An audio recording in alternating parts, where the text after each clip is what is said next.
Germanton Hospital pioneers in world-class orthopedic cardiology and multi-specialty care. Top 3 in Hyderabad, top 10 in South India. Attapur, Hyderabad.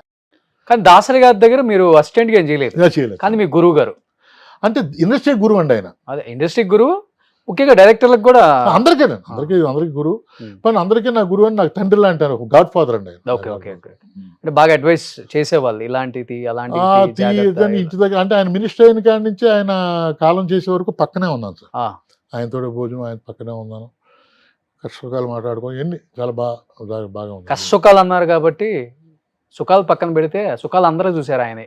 ఆయన బాగున్నప్పుడు ఆయన ఇంట్లో daily 100 మంది చేయగలిగేవారు. అవునండి. ఆయన బాగాలేనప్పుడు కనీసం 10 మంది కూడా రాలేకపోయారు. తప్పండి అది. అని బయట ఉంటుంది టాక్. తప్పండి. చనిపోయినప్పుడు ఎంతమంది వచ్చారు చెప్పండి? చనిపోయినప్పుడు ఎంతమంది వచ్చారు? అయ్యో, ఇండస్ట్రీ అంతా వచ్చారండి. అవునా? ఒకసారి వీడియో చనిపోయినప్పుడు చూస్తే అర్థమవుతుంది. ఒక ఎంజీఆర్ గారికి వచ్చినట్టు, ఎన్టీఆర్ గారికి వచ్చినట్టు రాలేదండి, అంతమంది రాలేదు. కానీ జనం అందరూ వచ్చారు. ఇండస్ట్రీ గురువు అన్నారు కదా, ఇండస్ట్రీ గురువు సార్. ఇప్పుడు ఎలా అంటే మీరు ఫుడ్ తర్వాత 10 మంది కూడా కదండి, ఆయన చచ్చిపోయి రోజు వరకు కూడా 70-80 మంది ప్రతిరోజు భోజనం చేశారు సార్. అది మాత్రం దీంట్లో నేను కళ్ళ ముందు నేను చూశానండి. దాంట్లో తేడా లేదు. ఏ రోజు డబ్బు గురించి ఆలోచించలేదు ఆయన. డబ్బు లేనప్పుడు కూడా ఆ 100 మంది, 70 మంది భోజనం చేసేవారు. అది మాత్రం కన్ఫర్మ్, దాంట్లో తేడా లేదండి. ఎవరైనా చెప్తే నమ్మద్దు మీరు. ఆర్థికంగా ఇబ్బంది పడ్డారు ఆయన. అంటే సార్ ఇప్పుడు ఆర్థికంగా ఇబ్బంది పడ్డారు అంటే ఆయన స్వర్ణయుగం అనుభవించాడు సార్. ఈ మినిస్టర్ కాకముందు అంత స్వర్ణయుగమే కదా సార్. అవునవును. ఆ తర్వాత మినిస్టర్ అయ్యారు, ఏదేదో రకరకాలుగా చెప్పారు. ఆయన చెప్పిన అబద్ధాలండి, అదేం కాదు. సినిమాలు తీయట్లేదు, సినిమాలు తీసి గ్యాప్ వచ్చిన తర్వాత మళ్ళీ అందరికి భోజనాలు పెడతారు, డబ్బులు కావాలి, ఫ్యామిలీ పెడతాకి డబ్బులు కావాలి కదా సార్. కాబట్టి బ్రహ్మాండమైన సైట్, మద్రాసులో ఉన్న సైట్లు అమ్ముకుంటూ వచ్చారు ఆయన. దాంతోనే చేశారు. ఓకే ఒకటి సార్. పద్మ గారు చనిపోయి బార్డర్లు అయిపోయారు. పద్మ గారు పోయిన తర్వాత 2 సంవత్సరం 8 మాసాలు ఎంత ఆయన సన్ చూడలేదు, ఇంట్లోనే ఉన్నారు. ఓకే. ఆయన ఎప్పుడు ఉదయం స్నానం చేసి కింద హట్లోకి వచ్చేస్తారండి. హట్లోకి రాదు, 1 year 8 months ఎంతో హట్లోకి రాలేదు. నేనే బలవంతంగా కిందకి 2 రోజులు తీసుకొచ్చాను. ఆ తర్వాత మెల్లమెల్లగా అలవాటు చేసామండి. అయినా అంత ఎక్కువ రాలేదు సార్ ఆయన.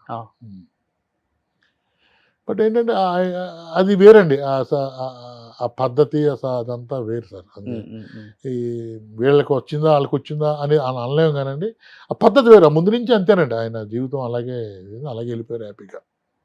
కానీ దాసరి గారు చనిపోయిన తర్వాత ఇండస్ట్రీకి చెప్పాలంటే గురువు కోల్పోయారు అనేది ఒకటి అప్పటికి ఇప్పటికి ఉంది.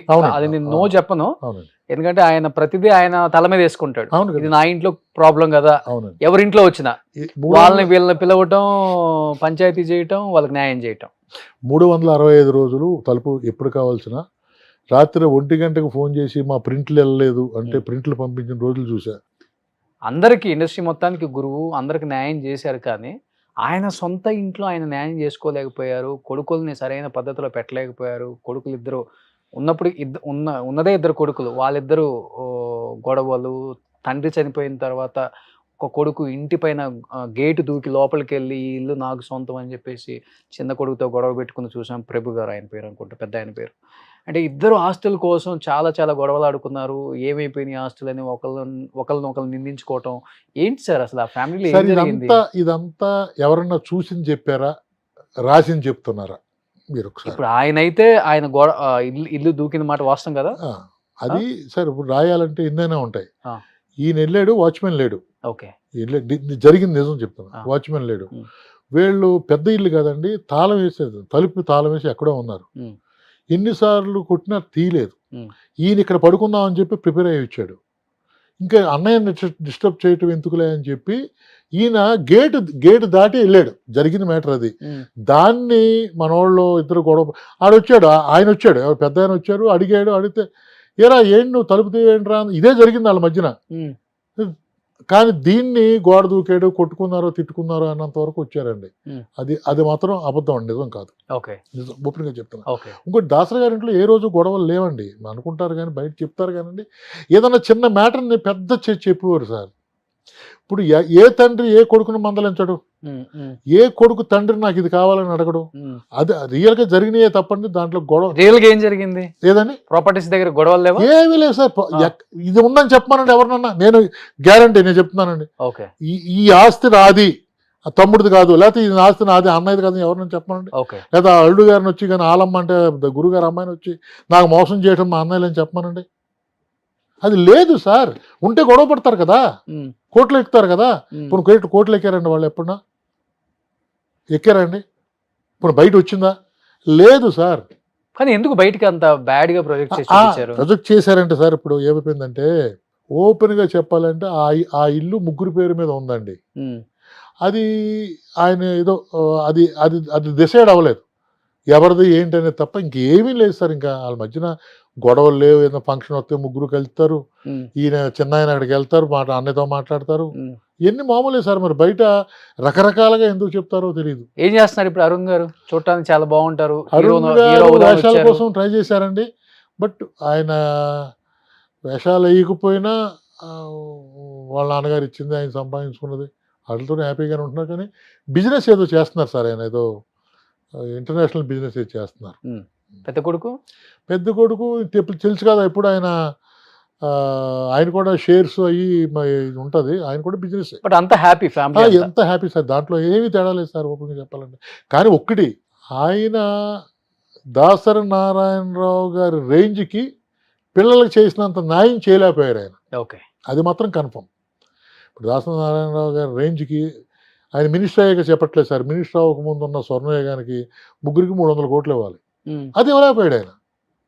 3 పాతికలో 3 30లో ఇచ్చి ఉంటాడు అది. కానీ ఆయనకున్న స్టేజ్ ఏమైపోయినదంతా అది చెప్పాను కదా సార్. దాన ధర్మాలు అయిపోయిన తర్వాత అమ్ముకుంటూ రావటం చేసుకోవటం. ఇప్పుడు సినిమా లేదండి, ఇప్పుడు ఆయన ఖర్చే డిఫరెంట్ ఖర్చు కదా సార్. నెలకు 12 లక్షలు 13 లక్షలు ఓన్లీ కాంపౌండ్లో ఖర్చులు అవుతాయండి. శాలరీస్, కారు పెట్రోల్ డీజిల్ గీజిల్ అన్నీ, అది భోజనాలు కాటికి. అలాగే 3 లక్షల రూపాయలు 2 లక్షల రూపాయలు పేదలకు ప్రతి సంవత్సరం ప్రతి మంత్ చెక్లు వెళ్ళిపోయి వాళ్ళకి. ఎన్ని కడితే 10-12 లక్షలు వచ్చేది.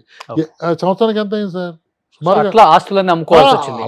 అలాగా ఆయన చేశారు కానండి. అలాగే మధ్యలో సినిమాలు చేశారు, 2-3 సినిమాలు, దాంట్లో లాస్ అయ్యారు. హుసేరావలం తర్వాత మళ్ళీ ఆయన సినిమాకి డబ్బులు వచ్చింది ఏమి లేదు కదా. అలాగా సినిమాలు చేశారు, లాస్ అయ్యారు. తర్వాత ఎన్ని లాస్ అయినా ఏమి లాస్ అయినా ఆయన 80-70 మందికి భోజనం మానలేదు, ఆయన ఇచ్చి ఇది మానలేదు, ఆఫీసు మెయింటెనెన్స్ మానలేదు, ఆ 3 కార్లు మెయింటెనెన్స్ మానలేదు. తప్పదు కదా. అప్పుడు సినిమా వాళ్ళకి ఒకసారి అలవాటు అయితే ఇంకా పోదు. ఎప్పుడు సినిమా వాళ్ళకైనా సార్, ఇప్పుడు కూడా ఇప్పుడు వాళ్ళు చాలా ఈజీగా సంపాదిస్తున్నారు, ఇది సంపాదిస్తున్నారు. ఎథిక్స్ కూడా ఇప్పుడు అంతే సార్. పాత మనుషులు ఇంకా అలాగే ఉంటారు సార్, దాన్ని మనం ఏం చేయలేం అంతే. కానీ వన్ ఆఫ్ ద రీజన్ అంటే హెల్త్ రీజన్ ఆయన చనిపోవటం. అంతే కదా సార్, అంతేనా. కిడ్నీస్ కిడ్నీ కదండి. ఎవరు ఆయన బెలూన్ వేయించుకున్నారు సార్. ఆయన బాడీ తగ్గడం కోసం అది వేసినప్పుడు చిన్న వికటించింది అది, దానివల్ల ఆయన్ని పోవడం కారణం అండి. హెవీ ఫుడ్ తినకుండా అంటే సార్ అది బెలూన్ కొత్తగా వచ్చింది, ఆయన బెలూన్ వేయించుకున్నారు. వేయించుకున్న 6 నెలలకి తీసేయాలి. ఆయన 4 కేజీలు తగ్గారు. బెలూన్ వేయించుకున్నారు, 4-5 కేజీలు తగ్గారు. అది తీసేశారు. తీసిన తర్వాత మళ్ళీ వేసుకోవటం కోసం వేసుకున్నారు. ఆ మళ్ళీ వేసుకున్నప్పుడు దానికి చిన్న చిన్న ప్రాబ్లమ్స్, మెడికల్గా ప్రాబ్లమ్స్ వచ్చి వికటించి పోయారండి. లేకపోతే ఇంకా ఆయన ఇంకో 15 సంవత్సరాలు ఉండండి. చూడండి. అవునండి. కానీ సోకాల్డ్ కొంతమంది పెద్ద హీరోలకి దాసరి గారు అంటే పడేది కదా కొంతమందికి. అప్పుడు పడేది కాదు అంటే అంతా బయట చెప్పుకుంటామేమో అంటారు సార్. మొన్న కూడా అడిగారు నన్ను, పడేది కాదంటే ఎవరున్నారు చెప్పండి, పడిన పేర్లు చెప్పండి. పని అంటే బయట చెప్పుకునే వాళ్ళ పేర్లు ఎవరు? మొన్న కూడా అడిగారు నన్ను, ఇలా దాసరి గారికి బయట వాళ్ళకి పడుతుంది. శోభన్ బాబు గారితో సినిమా చేశారు, రామారావు గారితో సినిమా చేశారు, నాగేశ్వరరావు గారితో సినిమా చేశారు, కృష్ణ గారితో చేశారు. ఇంకేంటి పడంది? ఆ తర్వాత వచ్చిన హీరోలతో పడేదే కొంతమంది. ఎవరున్నారండి ఆ తర్వాత వచ్చిన హీరోలు? మీరు అన్నారు కదా, శ్రీకాంత్తో చేశాడు, శ్రీకాంత్ గారితో చేశారు, జాజ్ బాబు గారితో చేశారు, చిరంజీవి గారితో లంకేశ్వరి చేశారు. మరి ఇంకా ఇప్పుడు గొడవలు ఉంటే సినిమాలు చేయరు కదా సార్. సినిమాలు చేసి తర్వాత ఎప్పుడుకో కదా జరిగింది ఇప్పుడు ఇవన్నీ. ఇప్పుడు మీ మనసులో ఉందేంటి చెప్పండి, అడగండి. మనసులో ఉన్నాను కాదు, మీకు తెలియదా దాసరి గారి చుట్టే ఉన్నాను, ఆయన ఆత్మలో నేనే ఆత్మ అన్నారు కదా. డెఫినెట్ అండి. మరి ఆయన ఆయన ఎవరిని తిట్టున్నా తెలియదండి, అది ఓపెన్. ఇప్పుడు ఎవరిని ఉంటే చెప్పండి. ఒక స్టార్ హీరోకి ఆయనకి కొంచెం డిఫరెన్సెస్ అది వచ్చాయి. అదే మీరు అనేది, నిన్న అదే కూడా దాంట్లో వైరల్ చేశారు. చిరంజీవి గారికి ఆయనకి గొడవ అంటారు. ఎందుకు గొడవ ఉందండి అసలు? ఎందుకు? వాళ్ళిద్దరికే ఉంది నిజం. అదే అబ్బా మీరు నిజంగా నాకు తెలియదు సార్. సార్ అన్ని చెక్ చేసుకో. ఇప్పుడు మీరు అంటున్నారు కదా సుప్రీం హీరో, పెద్ద హీరో అని అని అన్నారు, అని అడిగారు నన్ను. నేను దానికి సమాధానం చెప్పాను. ఎక్కడ నేను ఉన్నాను చెప్పుడు లేదు అసలు. వాళ్ళది గొడవ అనేది లేదు, మాట అనుకోవట్లేదు అసలు. ఆ టాపిక్కే లేదు. మరి ఆ టాపిక్ గురువు గారు మంచి గౌరవం కూడా ఇస్తారు ఆయన. అవునండి. ఆయన ఏంటి సార్, ఆయన ఇంటికి వచ్చి భోజనం చేశారు, ఆయనకి ఇష్టం అని చెప్పి రామలు తెప్పించారు, ఇద్దరు కూర్చొని భోజనం చేశారు. మరి ఇంత జరుగుతుంటే, ఇంత జరిగినప్పుడు ఇద్దరు గొడవ అంట, ఇద్దరు ఇదంట అంటే మనం ఇంకా నేనేం చెప్తాను సార్? ఆయన పక్కన ఉన్న ఆయన ఎప్పుడు నోట్లోంచి సార్ ఒక్క మాట చెప్తున్నాను సార్, దాసరి గారు 2:30 వరకు సినిమాలు చూసేవాడండి. ఆయన పక్కన నేను, రాజేంద్ర కుమార్ రైటర్ ఉండేవాళ్ళం సార్. నైటు అందరూ వెళ్ళిపోయేవాళ్ళు. మేమిద్దరు ఆయనతో పాటు మేము సినిమాలు చూసేవాళ్ళం. పాత సినిమాలు ఈటీవీలో పాత సినిమాలు వచ్చాయండి. అవును, ఆ పాత సినిమాలు పెట్టుకునేవారు. ఇన్సిడెంట్ జరిగినప్పుడల్లా ఆయన గుర్తున్నాయని మాకు ఎక్స్ప్లెయిన్ చేసేవారు.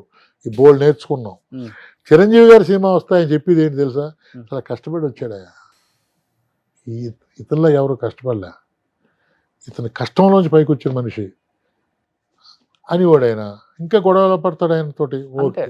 రెండోది 1 to 10 Chiranjeevi, 1 Chiranjeevi, 2 Chiranjeevi, 3 Chiranjeevi, up to 10 వరకు చిరంజీవి అని చెప్పిన మనిషి ఆయన. ఇంకిద్దరి మధ్యన గొడవ ఉంటుంది, సపోర్ట్ లేకుండా. ఇప్పుడు ఏ కాకుండా ఏముంది ఆయనకి, ఏముందని వచ్చారండి. ఇప్పుడు ఆయనే చెప్తారు, పవన్ కళ్యాణ్ గారు కూడా అంటారు కానిస్టేబుల్ మా ఫాదర్ అని. అంతే ఏమీ లేకుండా సొసైటీతో మద్రాసు వెళ్ళి ఫిల్మ్ ఇన్స్టిట్యూట్లో జాయిన్ అయ్యి అంత కష్టపడి ఈ రోజుని దేశాన్ని శాసించగలిగే పొజిషన్ కానీ వచ్చారు. అది గ్రేట్. ఆ గ్రేట్నెస్ ఆయన ఫీల్ అయ్యేవాడు. ఎవరు ఆయన అనేవారు. ఇప్పుడు రాజేంద్ర కుమార్ గారు ఫోన్ చేసి అడగండి, అలాగే ఫీల్ అయ్యారు. కొంతమంది నొప్పిన వాళ్ళు బయట కావాలని డిఫరెన్సెస్ ఉన్నాయి అని అంటారండి. ఇంకోటి, ఇప్పుడు అరవింద్ గారు ఫస్ట్ సినిమా ఈయన దేవుడి దిగి వస్తే ఫస్ట్ సినిమా ఈయన బ్యానర్ ఓపెనింగ్. ఫ్యామిలీతో బాగా క్లోజ్ అండి, ఒకే ఊరు కదా. అవును. మరి ఎలాగా గొడవలు పడతారు సార్ అంటే రకరకాలుగా చెప్పు. మీరు వచ్చింది కూడా అట్నుంచేనండి? ఎందుకంటే భీమవరం అండి. భీమవరం. సుమన్ టీవీలో మీ పర్సనల్ అండ్ బిజినెస్ ప్రమోషన్స్ కోసం కింది నెంబర్కి కాంటాక్ట్ చేయండి.